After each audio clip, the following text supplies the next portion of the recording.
Good morning, everyone.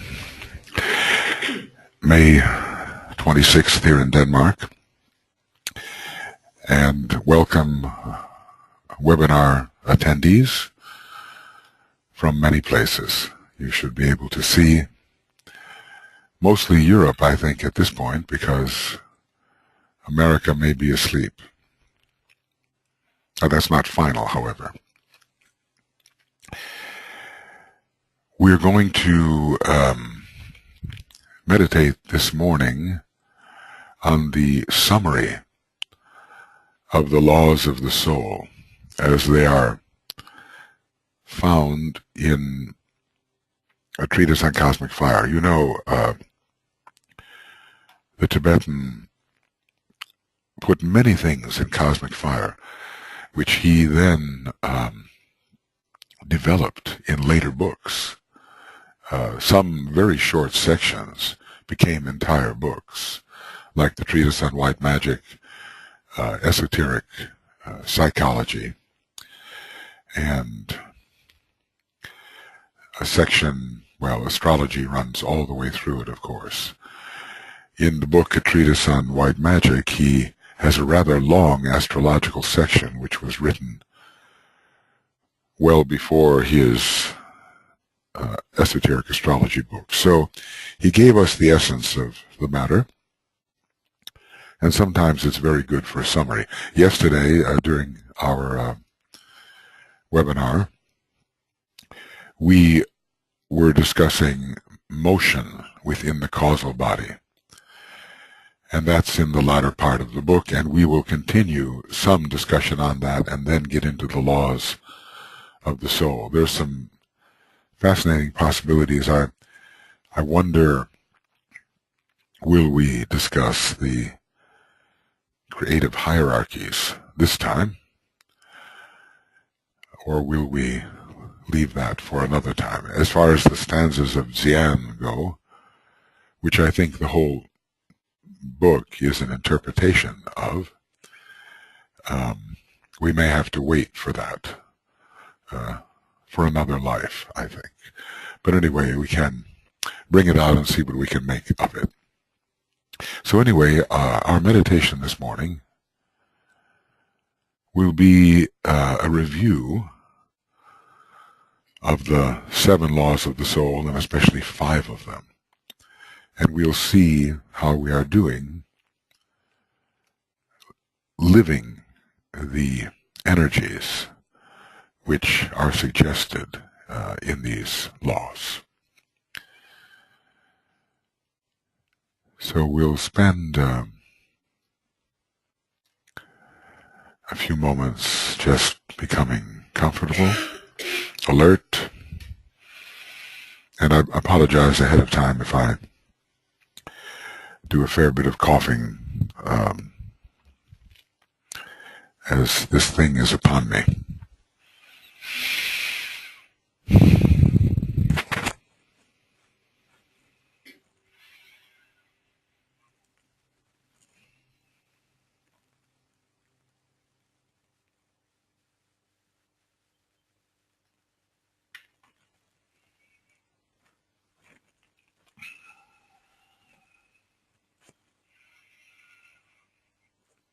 And we will begin by identifying what we are, and through the process of abstraction, disidentify from the outer vehicle,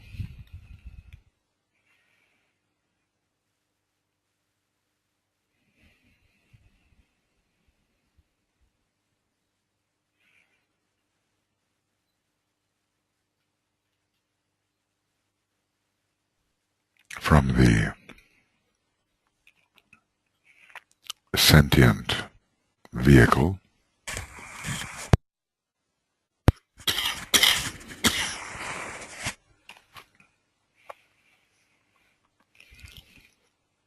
pulling back from our feelings and emotional currents,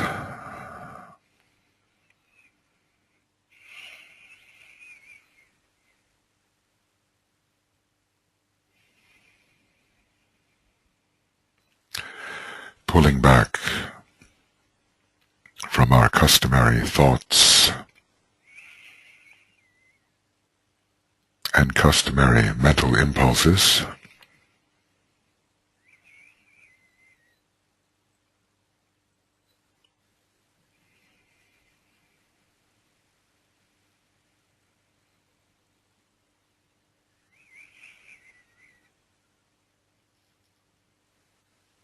and finding ourselves as the soul in incarnation, we affirm that realization.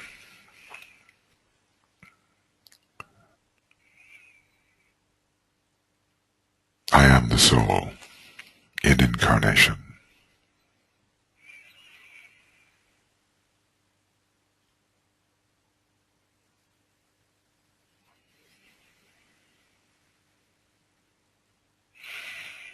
I am consciousness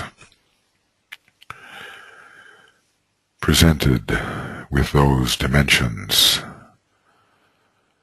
we call the personality fields.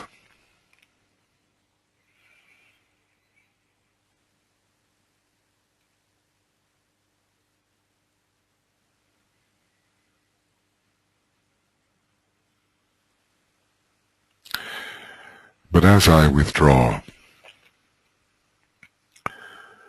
from the customary fields of mind,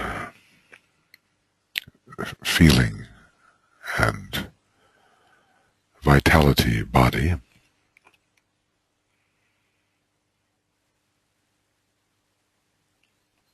there fades in the sense of the presence of light, the presence of the energy of love, the presence of sacrificial spiritual will.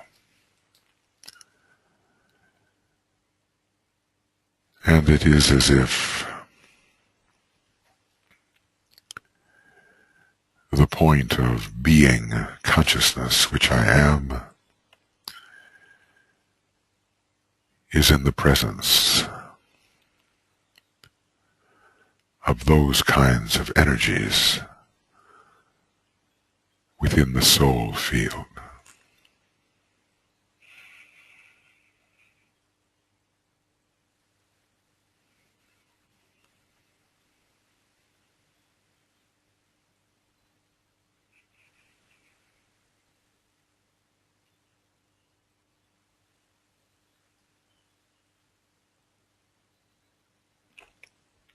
And the customary human being fades out of perception, and it is as if we are all gathered as egoic lotuses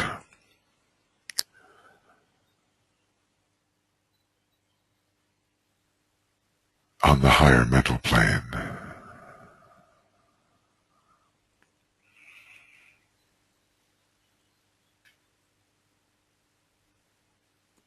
And in our imagination we, as it were, see each other in that way.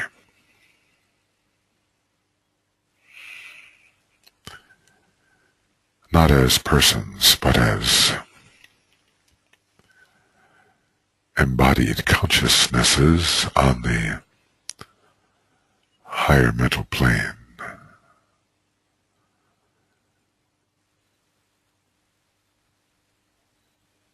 And our energies flow into each other, these energies of light, of color,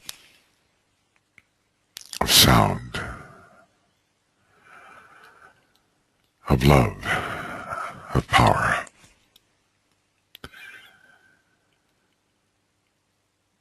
And we sense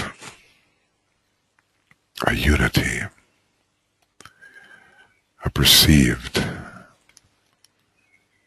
unity in the soul field.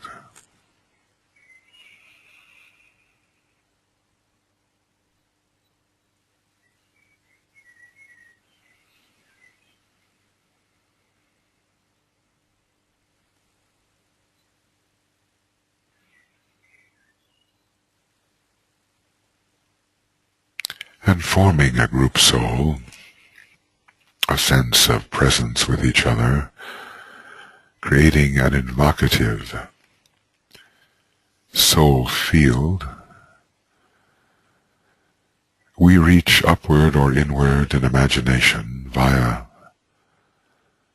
the Antakarana, the individual and group rainbow bridge, using the colors of our soul and personality rays, or the color indigo,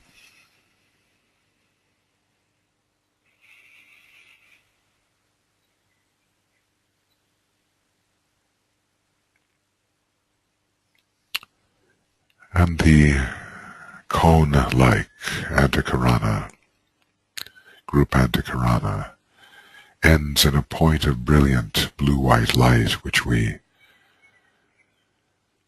designate as the spirit realm.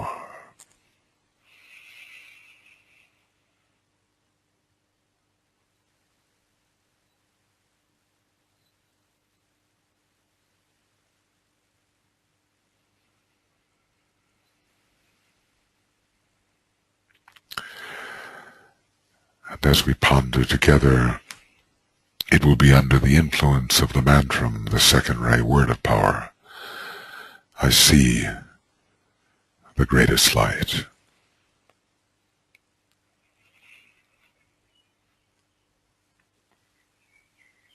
I see the greatest light.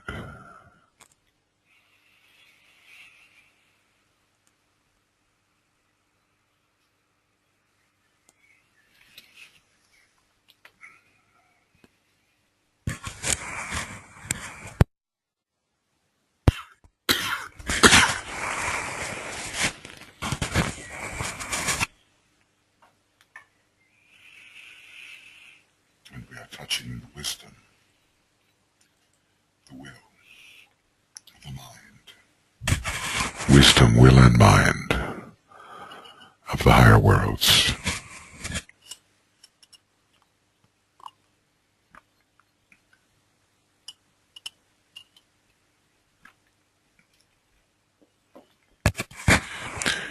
We know that as souls, we come under a new set of laws, not the natural laws of the personal elemental three-world field, but the laws of the soul, which we have studied over the years.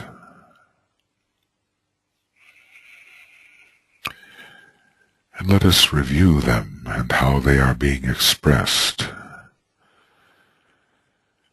in our lives in the three worlds.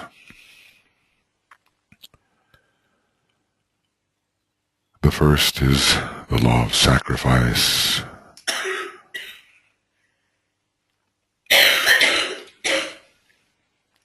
called esoterically the law of those who choose to die.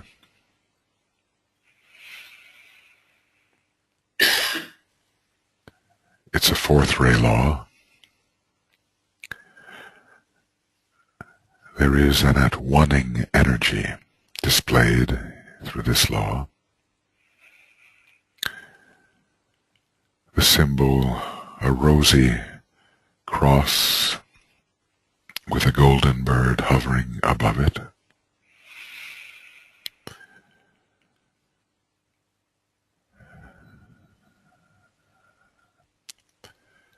As a soul,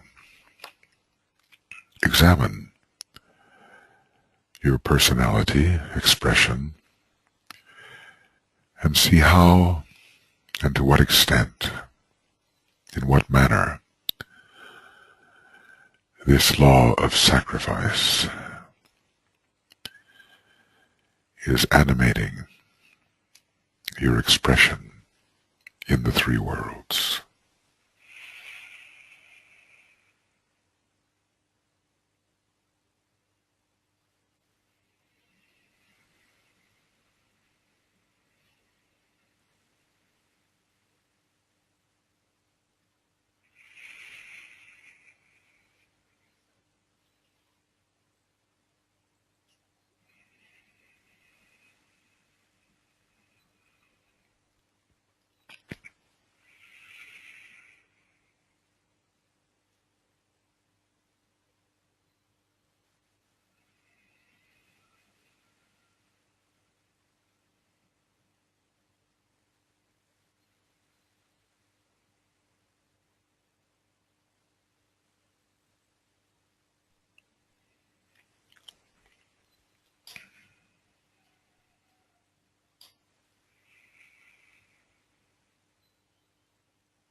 The foundation of all the laws of the soul, the law of sacrifice,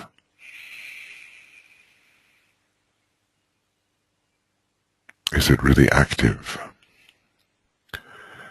in us, and to what extent is it active?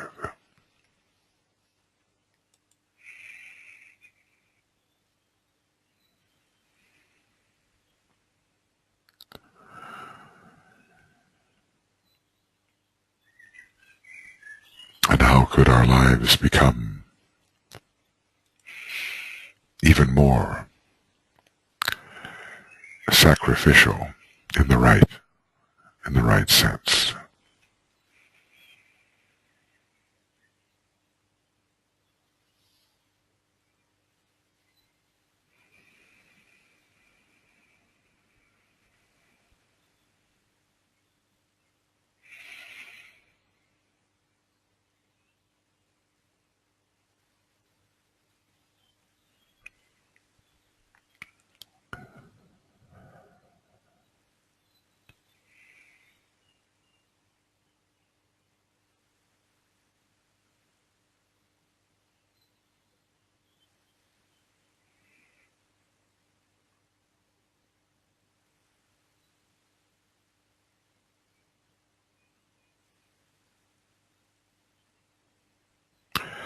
The law of those who choose to die. What does that really mean?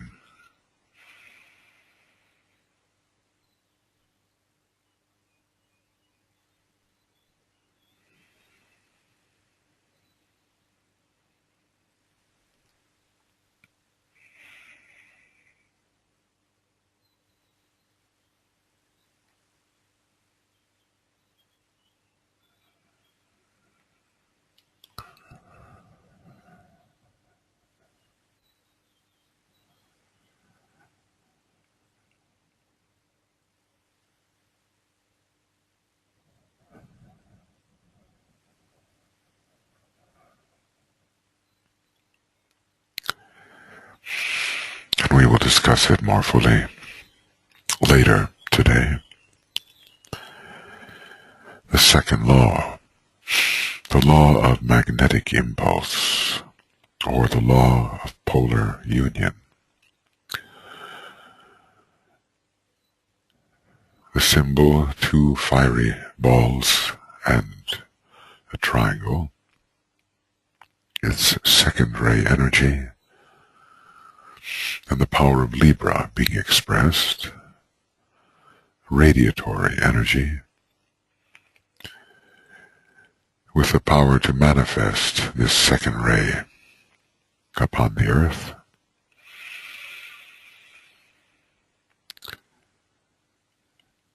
It has to do with our relations, soul relations, which arise when the ajna center and the crown center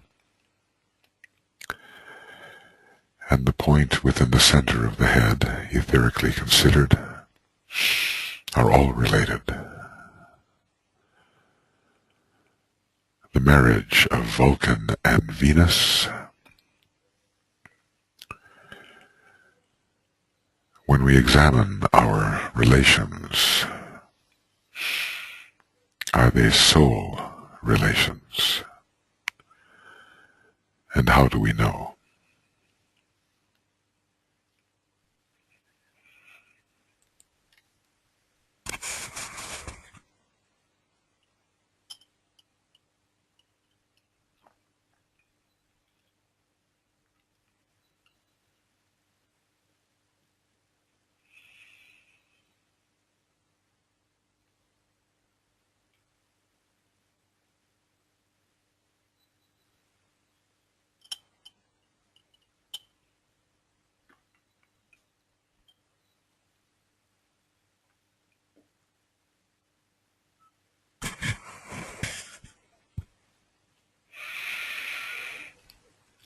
This has nothing to do with personal magnetism at all.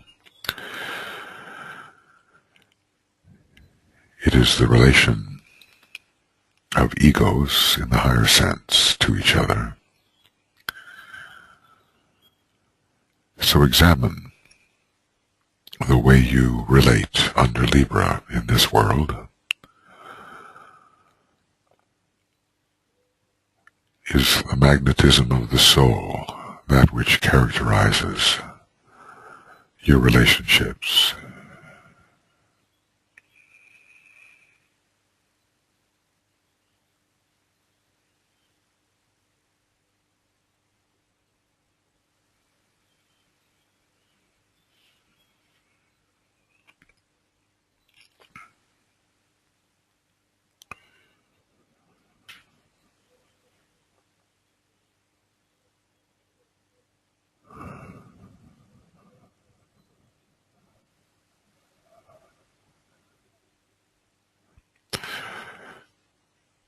Is your personality infused by the presence of the soul, allowing you even in this world to relate soul to soul in the one soul with apparent others?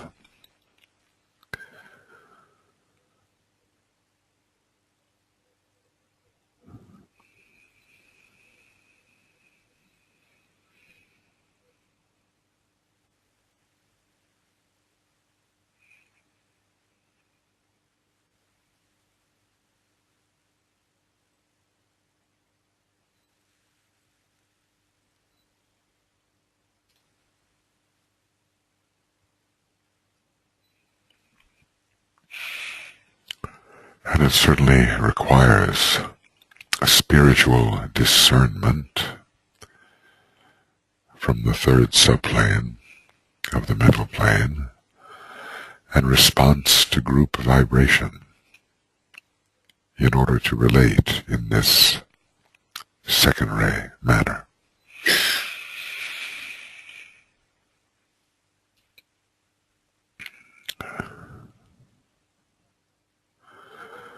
So far then, we have the law of sacrifice and the law of magnetic impulse.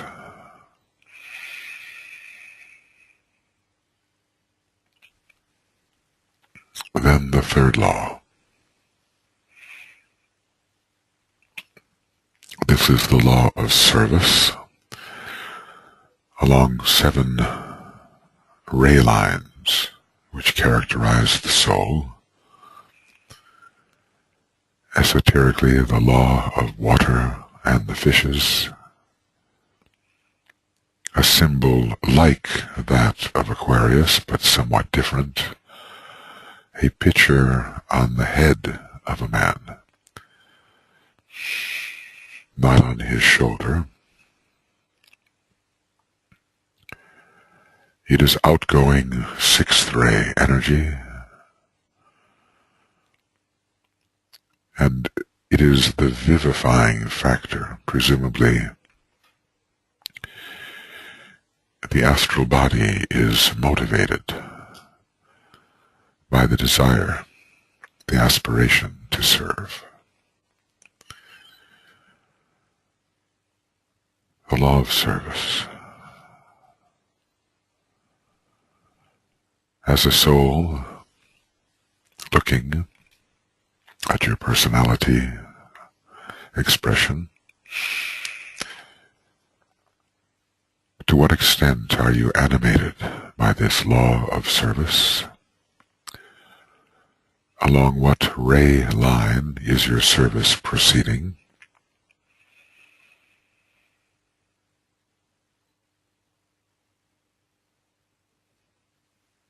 Is it rightly motivated?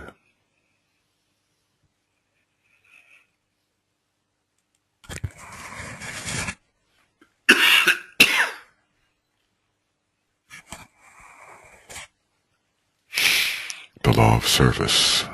Service being considered in some ways, and at some point, even more effective than meditation in producing soul expression.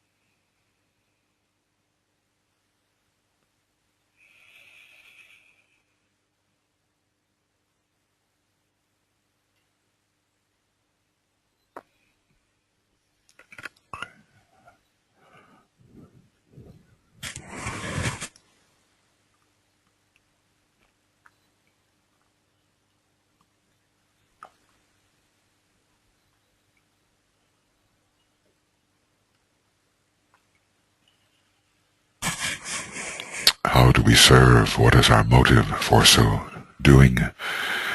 Is it a soul motive? What practical results are arising through our modes of service?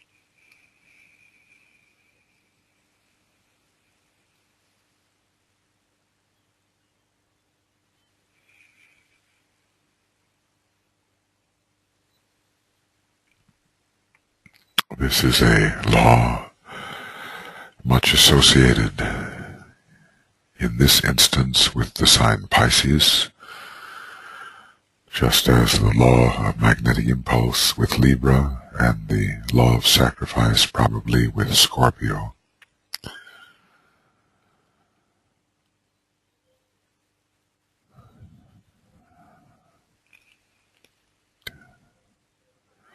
How can we enhance our soul service to humanity and the planet?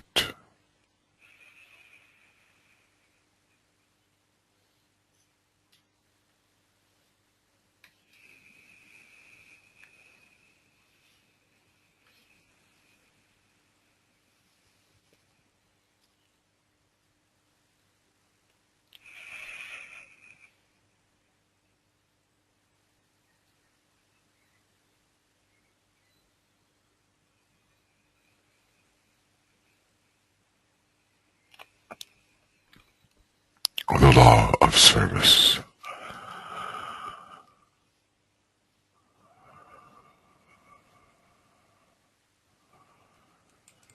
And now the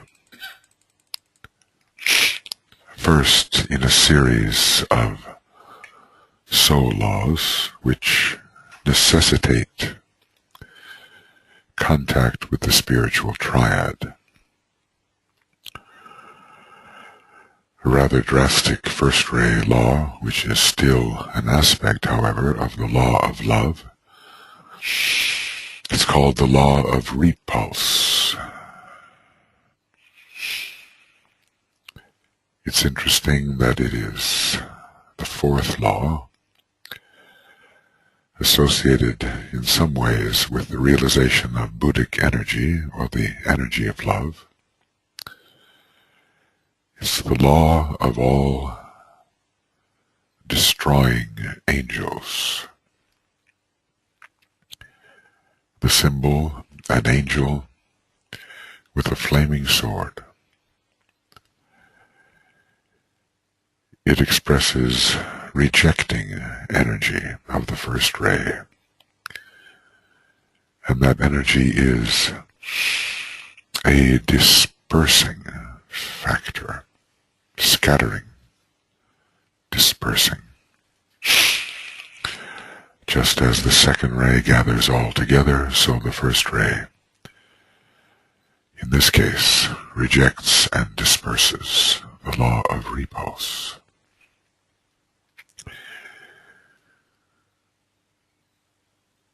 This is not about personality liking and disliking. It is about repelling, at least temporarily, those energy patterns which obscure your soul expression.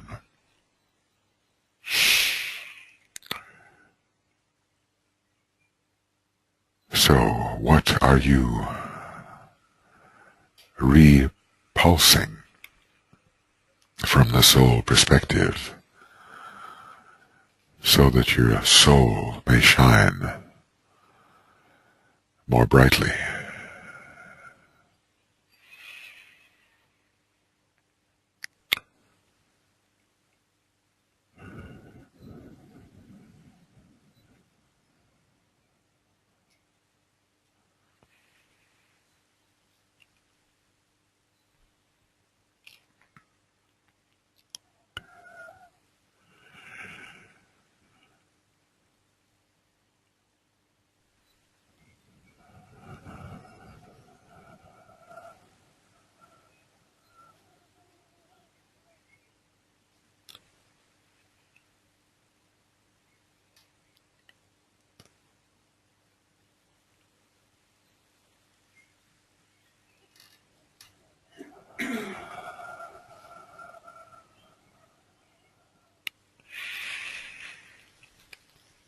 From the spiritual triad comes the energy of the spiritual will, ultimately from the atmic level,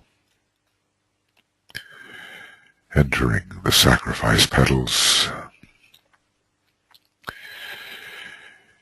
used to clarify that which we will allow in our life and that which we reject for spiritual purposes. What are you rejecting, dispersing?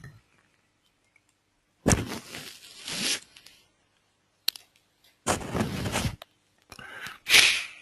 law of repulse.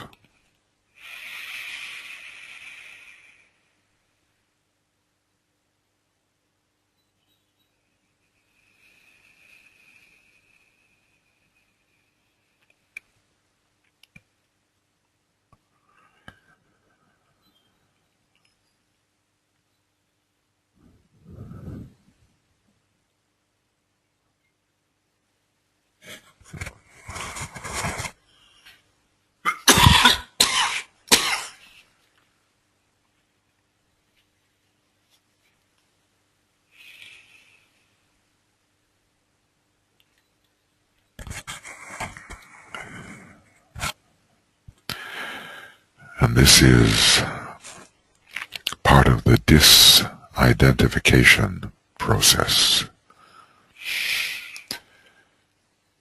which ends attachment to lesser things.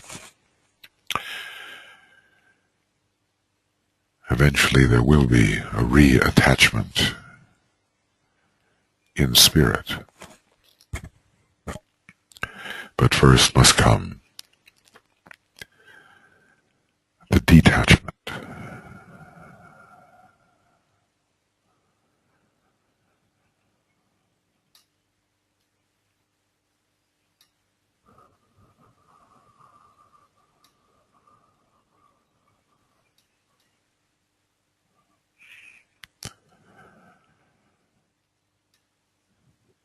Well, we begin pondering, but much must be continued, as it's such a potent law. Now we go on to the fifth law.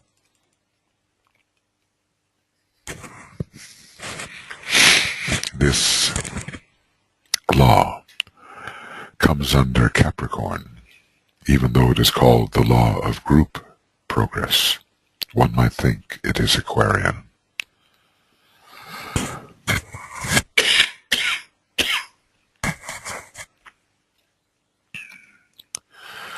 The law of elevation.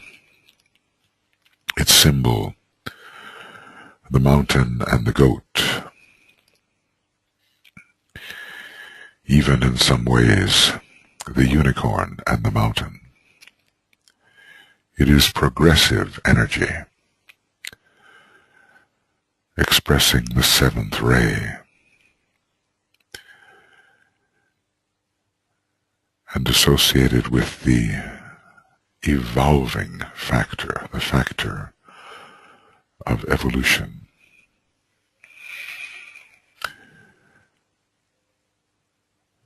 This will be one of the major laws of the Aquarian age.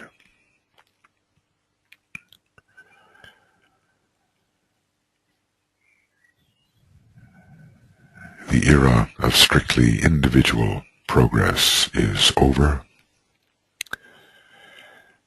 As DK has told us so often in his writings to the disciples.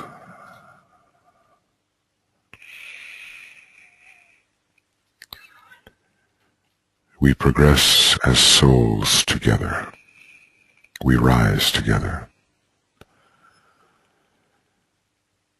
And the group, rightly motivated, is faster than the individual.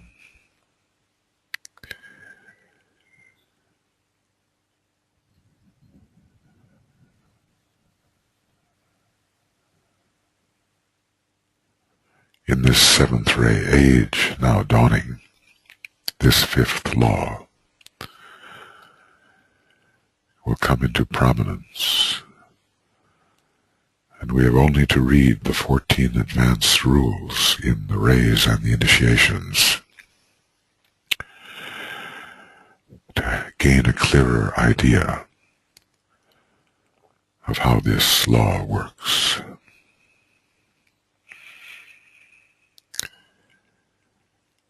So, when you think of your spiritual progress, do you think of yourself as an individual? Or do you think of yourself within the group and even as the group,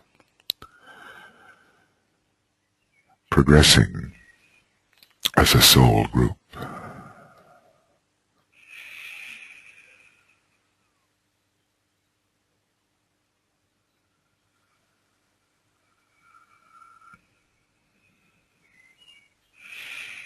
Think of how you are progressing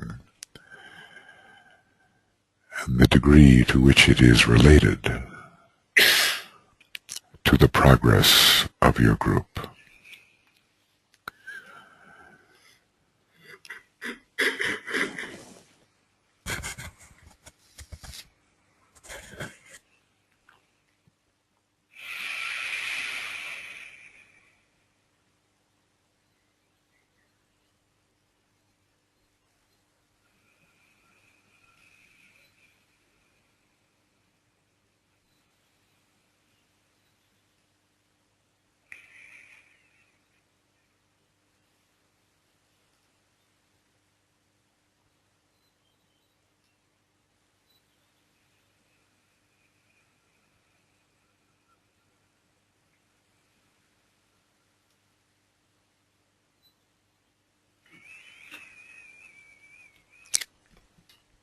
you so identified with your group that you think of your own progress in terms of its progress?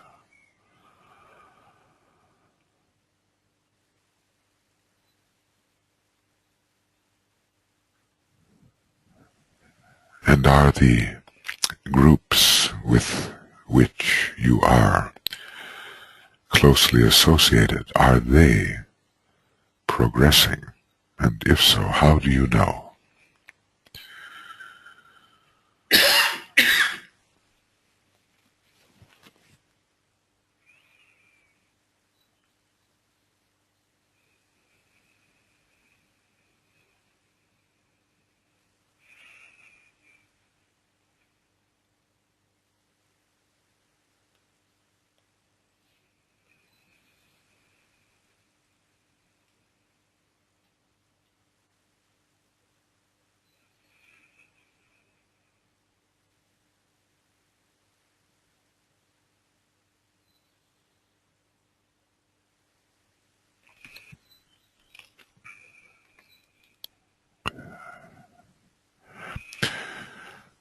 The law of sacrifice,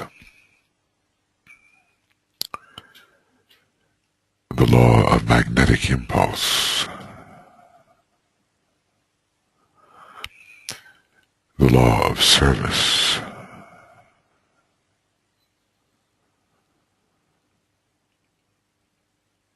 the law of repulse,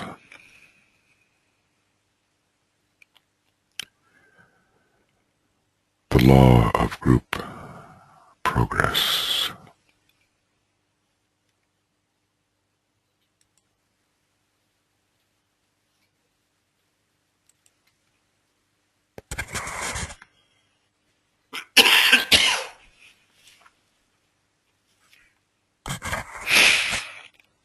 And these are laws which we have an opportunity to grow within our life expression. They already exist on the plane of soul. As souls, we operate this way. As soul-infusing personalities, we are learning to operate in this way. Two more laws exist. They are obscure. Not much is said about them.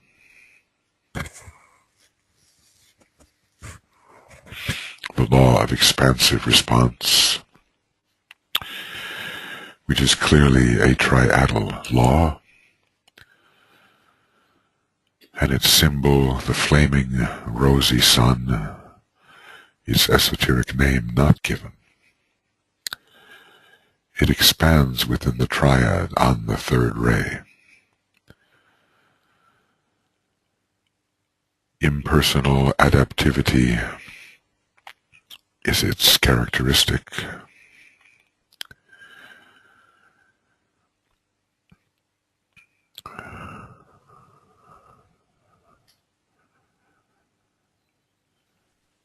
The higher mind is required, the triadal mind, for its expression.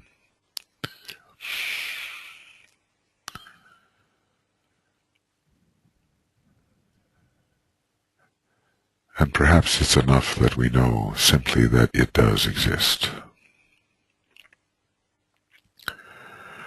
We can review the short stanza from the old commentary which DK gives in Esoteric Psychology 2 in relation to it.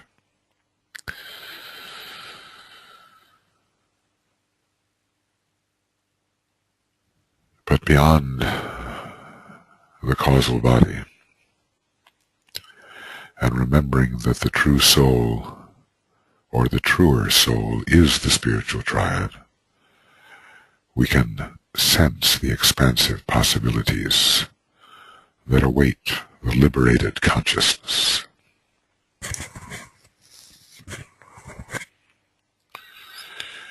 The final law, the law of the lower four, the law of etheric union. And here we may suspect etheric substitution, the higher ethers replacing the lower ethers, the cosmic ethers of the spiritual planes replacing the systemic ethers.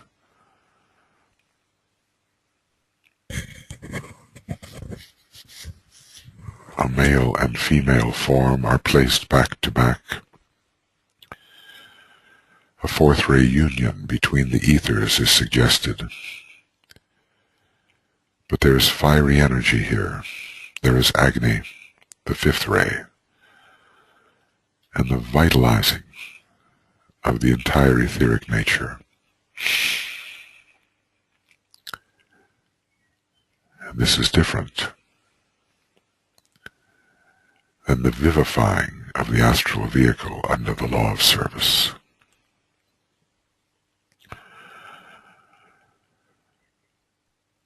The four rays of attribute will be involved.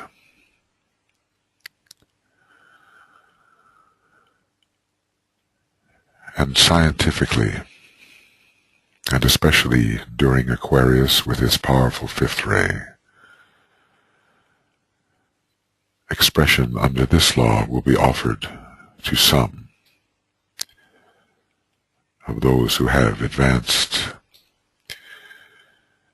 beyond the confines of the causal body.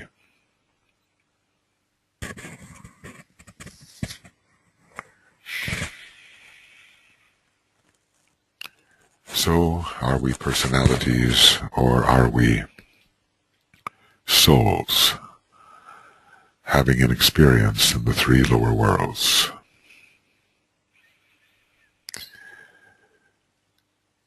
And can we govern our lives according to these higher laws, the principles, the rays, the signs, the symbols associated with them? How is each one of us doing in relation to the task of living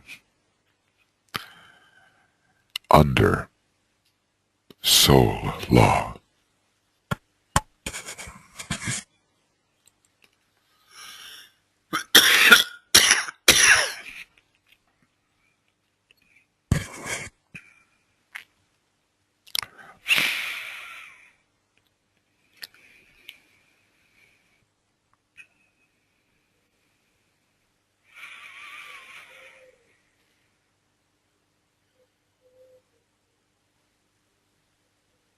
If we would review our life experience in relation to these soul laws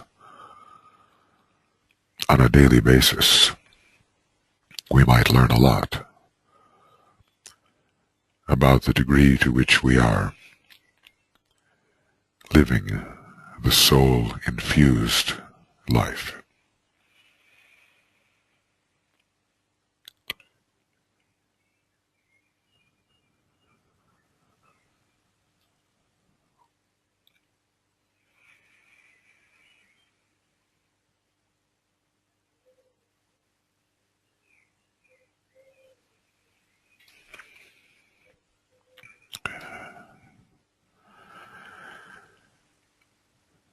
It's as if the planet Saturn is in our midst, the major planet of discipleship with Mercury. And whenever there are laws and rules, Saturnian conformity is required.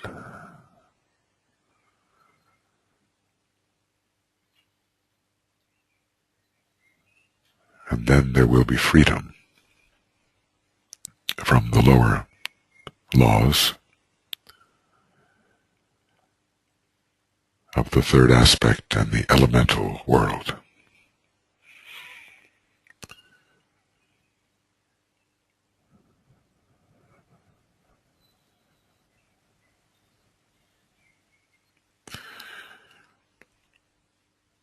So we will review these read what DK has to say about them sometime this afternoon, I suspect,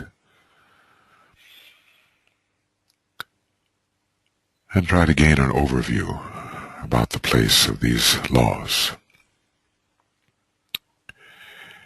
in our life, the practical application of these laws in our life.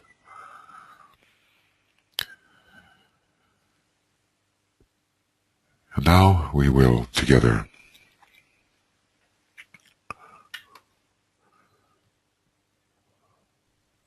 sound the great invocation.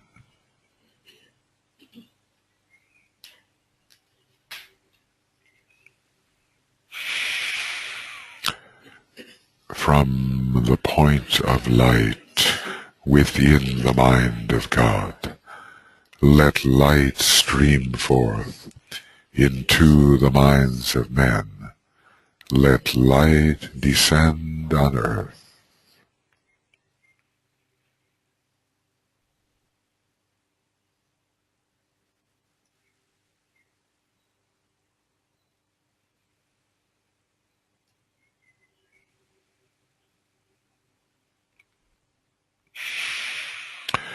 From the point of love within the heart of God, let love stream forth into the hearts of men.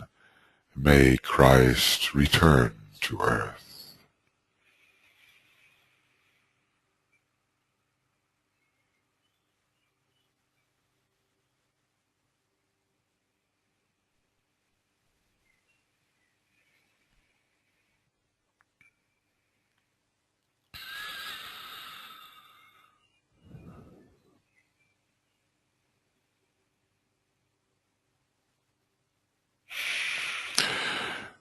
From the center where the will of God is known, let purpose guide the little wills of men, the purpose which the masters know and serve.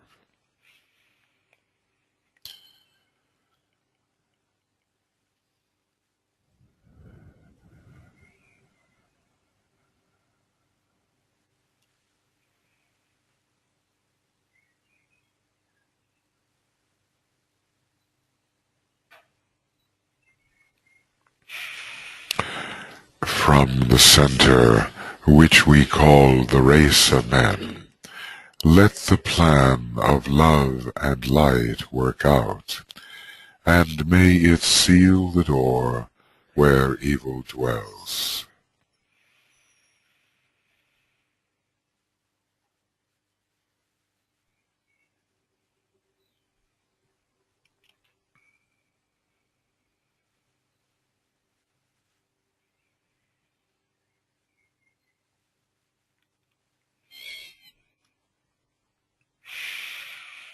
Let light and love and power restore the plan on earth.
Well, it's been a long time, I think, since we've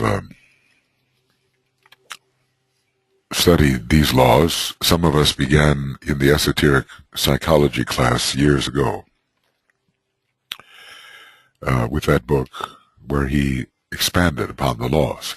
And so maybe we have some perspective to see how we've been doing in expressing them. Did any thoughts come to you in relation to any of these laws,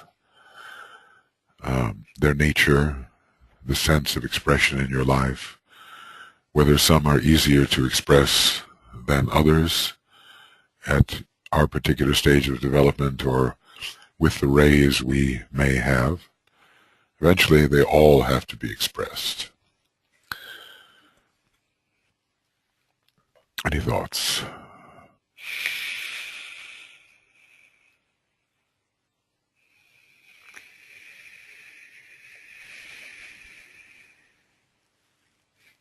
Sacrifice, of course, is fundamental, isn't it?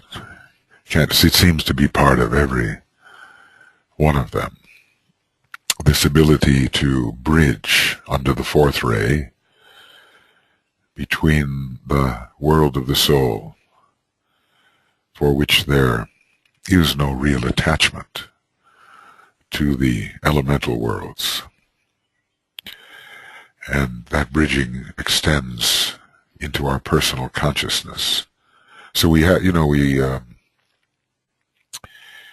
experience a fundamental change of values, change of orientation. It takes a long time to wake up to that. I think if you look at what a lot of people are still interested in, interest being Venus, love, attraction. I want those things. I value those things. Just look on the TV, and look at the advertisements. And you see what it is that still attracts people, rather than the world of the soul, per se. But, slowly, over the years, if we can live this, it will gather steam. And of course, the coming of the hierarchy will be a huge impetus to the law of sacrifice. I think, was it DK or was it Master M that said there will come a time when people will vie with each other, compete to see who can do more good. It seems far away, that time. Right human relations. That's the big theme in Shambhala now, isn't it? And that relates very much to the second law of magnetic impulse. It requires bringing the Vulcan in the head and Venus in the brow together, and all within the central eye, belonging to Taurus. And then, of course, just the very practical matter of how we are serving. And, he gives us the 7 methods of soul service. So, it's good to say, well, I'm serving, I know I'm serving, I'm helping, but it's better to know specifically how in line with the 7 soul methods we are serving, if we are in line with those methods. Did anyone get a good sense of what your stream of service would be and how it would be expressed in line with the 7-ray methods? We may need to review those. Are you serving as a destroyer in a spiritual sense, or are you serving as one who enunciates the new truth? That's also a first-ray method. Or are you serving as one who builds habitations for the new ideas? That's a second-ray method.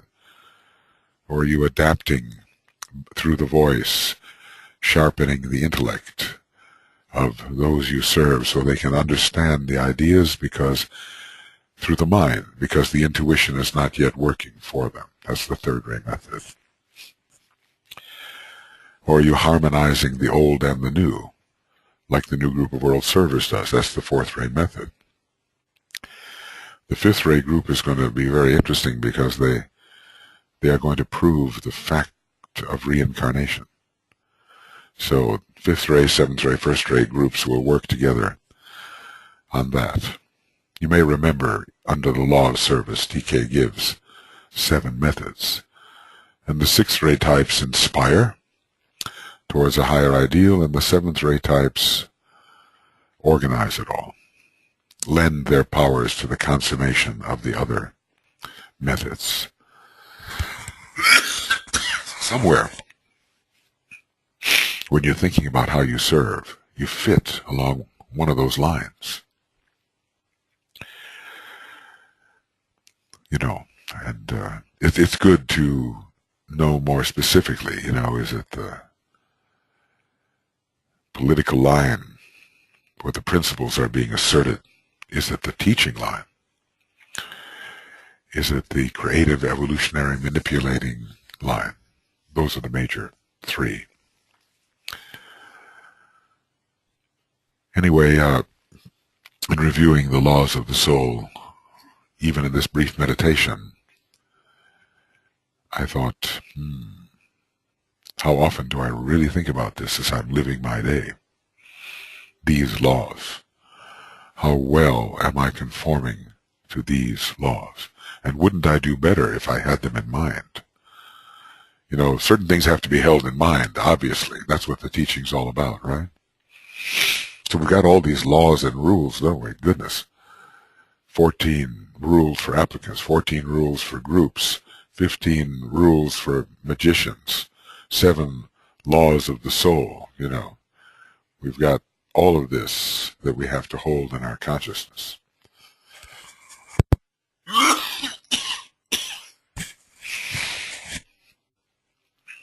Well, okay, when we come back from breakfast, we will continue a little bit with motion within the causal body.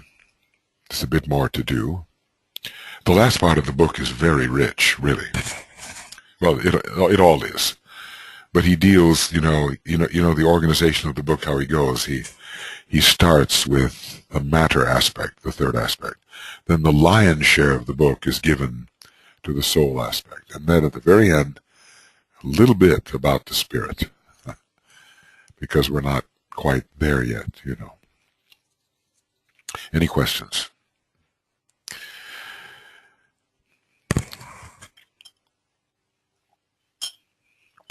Okay, so friends who are on the webinar, just remain signed in, whether you come or go or whatever, and maybe towards the end of the day we'll have a chance to have you say a little something, if it's not in the dead of night.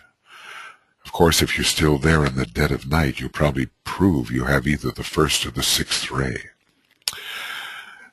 It's a ray test, you know. And we have, you know, more people signed up today. It's about 60. But of course, everyone comes and goes, you know. Whereas you here in Denmark, you have no such option, in a way. Okay, so we will see us all at 7:30 a.m. Greenwich Mean Time, Universal Time, which is about 45 minutes from now.